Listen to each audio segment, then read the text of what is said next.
Quem que é o Emil Krebs? Emil Krebs é esse cara aqui, ó. O Krebs é esse cara aqui, né? Deixa eu ver se eu acho mais umas fotinhos dele aqui. Esse cara aqui é ele novo, né? Não, acho que esse cara aqui não é ele novo, não. Não, esse aqui é outro cara. Esse aqui é outro poliglota. Mas esse aqui eu tenho certeza que é o Krebs. Então, o Krebs, ele foi um grande poliglota do ponto de vista de quantos idiomas ele falou, ele conseguiu masterizar. E eu vou mostrar por que ele conseguiu fazer tudo isso.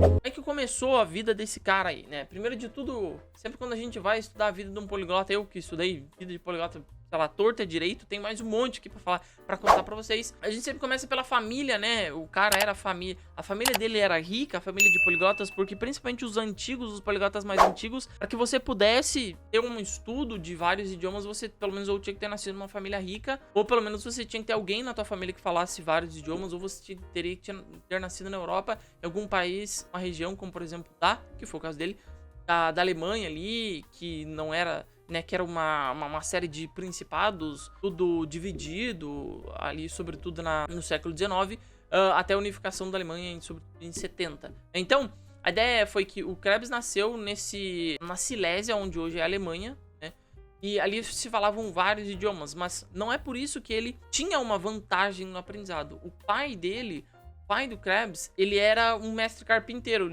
ele não era de família rica, e ele era, se eu não me engano, um dos últimos, ele foi um dos últimos filhos a nascer da família dele. Geralmente, naquela época, as famílias tinham muito filhos, se eu não me engano, ele é o 10º filho, né, que nasceu. Então, o Krebs, ele não teve uma vantagem logo quando ele começou a aprender os idiomas. Ele nasceu em 15 de novembro de 1867, na Alemanha, então, e era filho de um mestre carpinteiro, e em 67 ele se mudou com os pais para uma outra cidade, Elsdorf. E lá ele começou a frequentar a escola primária. E 8 anos depois, ele começou a frequentar, então, a escola secundária até o ano de 80. Da escola secundária para o ginásio, que eles chamavam naquela época, você tinha que fazer mais ou menos uns 3 a 4 anos e você entrava no ginásio. E era no ginásio que ele ficou de mais ou menos 7 anos lá fazendo o ginásio. E ali ele foi o primeiro contato que ele teve com o aprendizado de idiomas, lá já na década de 80. Tá? Então foram alguns anos aí do nosso querido Krebs. Então a ideia aí é que ele não teve uma vantagem logo quando criança. Ele começou tarde, entre aspas. Os primeiros contatos que ele teve foi nessa escola secundária em 80, foi até 87. Ele tinha o contato com latim, francês, hebraico e grego dentro da escola. E também na escola ela fala alemão. Só que não necessariamente todas as crianças precisavam estudar todos esses idiomas.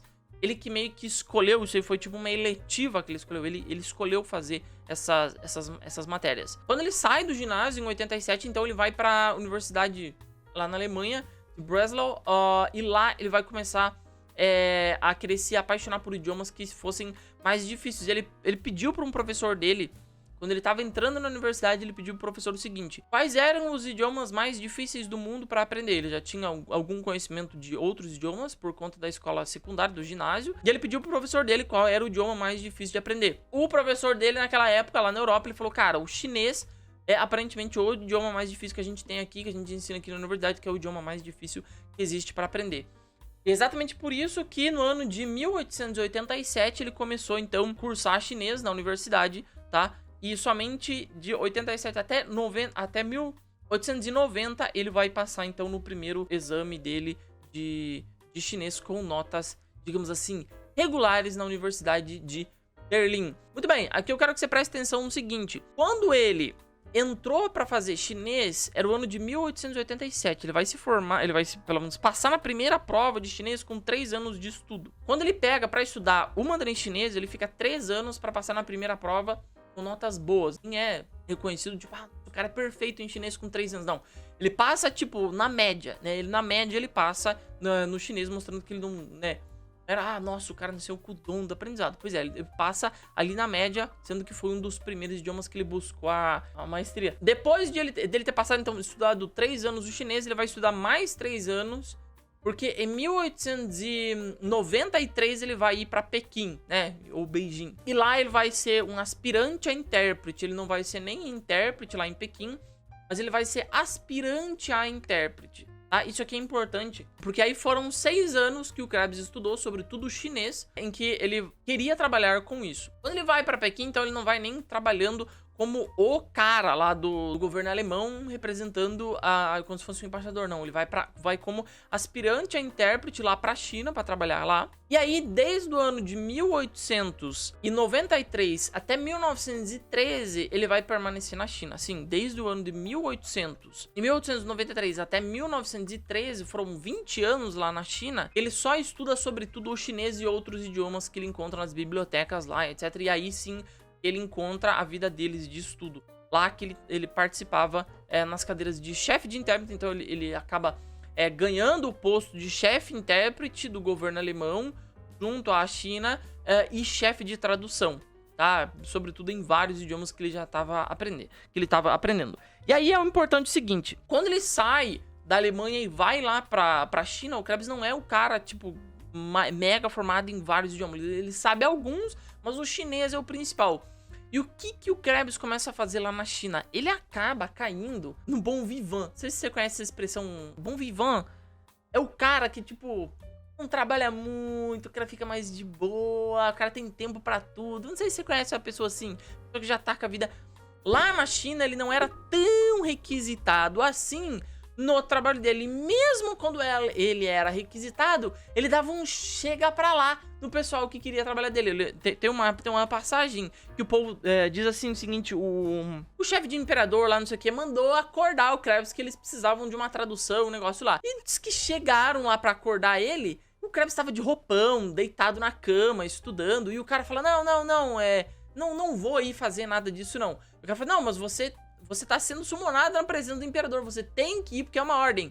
Aí ele fala assim, não, é sempre uma ordem, eu estou sempre sendo convocado e eu estou sempre traduzindo, me deixe fazer o que eu sei fazer de melhor, que era o estudo. Ele acaba caindo nessa boa vida que ele tinha lá na China, e ele acaba estudando muito lá na China, mas assim, muito. Os livros que falam sobre ele, os estudos, as biografias, dizem que muitas vezes o Krebs, ele começava o dia muito cedinho, logo pela manhã, antes que o próprio Rui Barbosa, né, o nosso escritor, advogado brasileiro, ele diz o seguinte no livro dele, Discurso aos Moços, né, acordarei antes que o firmamento me veja dormir, né, ele acorda antes que o sol nasça no céu. Então, o Krebs fazia exatamente a mesma coisa. Acordava antes que o firmamento visse ele dormir. Firmamento que significa céu na literatura portuguesa. A ideia aí ele começava muito cedo o dia dele. E muitas vezes ele varava até as 3, 4 horas da manhã, mesmo começando o dia dele muito cedo. E como ele era um cara já estava mais bon vivant, nesses 20 anos que ele ficou na China, ele tinha, sobretudo, uma rotina de estudos, que essa foi uma das grandes lições que ele passou. Vou passar para vocês, sobretudo, rotinas de estudos para pessoas que querem aprender mais de um idioma. Isso é muito interessante como ele fazia, e é uma técnica muito simples que funciona muito bem. A gente vai entrar nela depois. Mas o que eu quero que você entenda aqui o Krebs é um cara extremamente esforçado e com uma perseverança muito boa, em que ele se dedicava muito ao estudo de idiomas. Então, a ideia aí era o seguinte, quando ele começou a estudar vários idiomas, ele encontrou nas bibliotecas e começou a crescer a própria biblioteca dele em vários idiomas, seja dos mais diversos possíveis. Então, lá na China, no ano de 1913, então, todo dia o cara levantava, estudava bastante, trabalhava pouco, ia dormir tarde, acabou se tornando um bon vivant, um cara meio mal educado. O Krebs era também conhecido como um cara que não era tão bem educado assim. No ano de 1913, ele vai casar no consulado alemão em Xangai. E o que acontece é que ele vai ter que ir embora da China no ano de 1917, porque vai começar a Primeira Guerra Mundial. Já começou a Primeira Guerra Mundial, na verdade, tá quase acabando.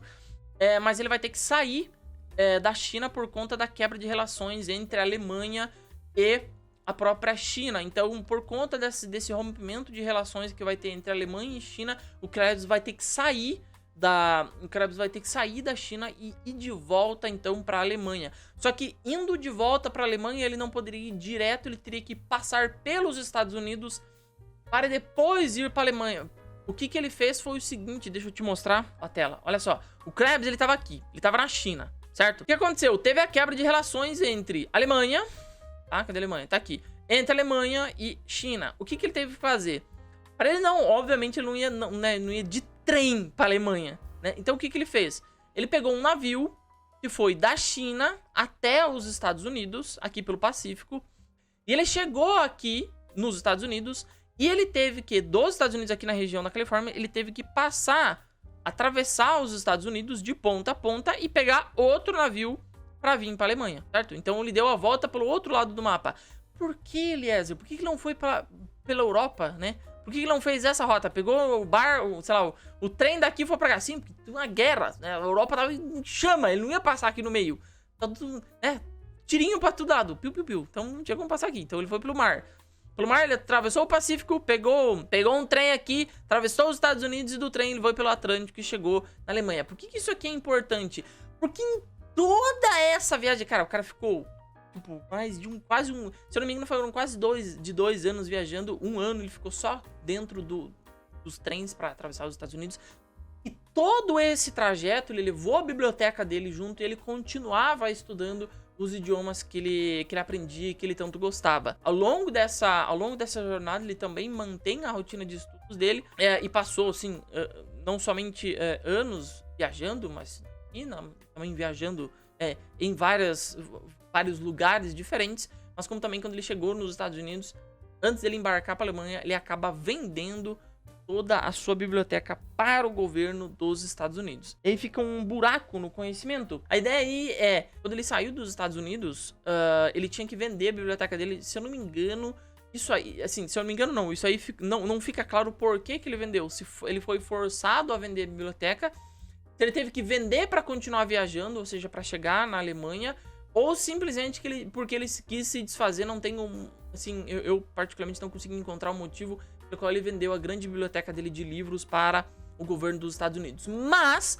foi vendido ao governo dos Estados Unidos a grande biblioteca dele de livros, tá? Que ele tinha sobre aprendizado de vários idiomas diferentes. Inclusive, o Krebs acabou aprendendo idiomas chineses. Por exemplo, o idioma que o povo lá falava lá na Mongólia. Uma vilazinha falava lá na China. Ele acabou aprendendo idiomas muito específicos. E muitas vezes, quando uma equipe de arqueologia encontrava alguma coisa, eles não encontravam nem pessoas na China que conseguiriam traduzir. Eles tinham que recorrer ao Krebs, porque ele era o cara que conhecia os idiomas pequenos, os idiomas quase esquecidos daquela região asiática ali. O Krebs acaba se tornando essa figura muito conhecida nos idiomas asiáticos por conta disso. Quando ele chega na Alemanha, então, ele vai ficar trabalhando no serviço de tradução e interpretação até 1923, e aí, acabando a guerra, então, ele vai morrer em março de 1930. O Krebs, ele vai morrer em março de 30 e logo quando ele tá traduzindo alguma coisa, ele acaba desmaiando e morrendo. Depois descobrem que ele teve um infarto, né, do coração. Então, quando um cara chamado Oscar Vogt, ele recebe essa notícia e o Oscar Vogt morava lá na Alemanha. Tá? Ele era um neurocientista alemão. Quando o Oscar Vogt recebe a mensagem de que o Krebs tinha morrido, ele pede imediatamente o cérebro dele pra ser estudado pra esposa dele. O cara era meio sacana, né? Tipo, meus pêsames, teu marido morreu. Mas viu, tu podia dar o cérebro dele pra gente, assim, só pra nós dar uma olhada por dentro. Basicamente foi isso que ele fez, tá? Porque em poucas semanas ele já tava na Alemanha de novo. E ele vai pegar o cérebro do Krebs, que tá até hoje disponível pra todo mundo ver e consultar na Universidade de Düsseldorf, na Alemanha.